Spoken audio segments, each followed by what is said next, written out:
دیکھیں سبھی انشاءاللہ جلسے میں اعلان کروں گا کہ ہماری جو اگلی اسٹریٹجی وہ کیا ہے. دیکھیں اس وقت ہم ایک بڑا فیصلہ کن موڑ ہے ہماری حقیقی آزادی کی تحریک کا. یہ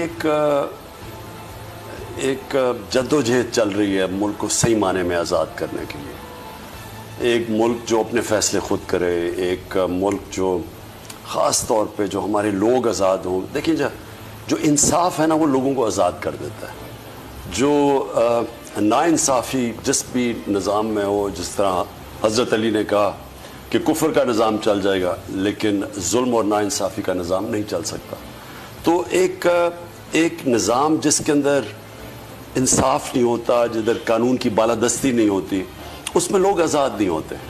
تو طاقتور ہر قسم کے کیس کر سکتا ہے، لوگوں کو راتوں کو اٹھوا سکتا ہے، جیلوں میں ڈال سکتا ہے، ان کو جیلوں میں مروا سکتا ہے، غائب کر سکتا ہے لوگوں کو. عام آدمی پھنسا ہوا ہوتا ہے، اگر دیہات میں چلے جائیں تھانے کچہری کی سیاست میں، وہ بیچارے تھانے کی وجہ سے وہ کنٹرول کر لیتے ہیں اس کو. تو یہ ایک تحریک ہے آزادی کی. کو آزادی صرف یہ نہیں کہ انگریز چلا گیا تو ہم آزاد ہو گئے.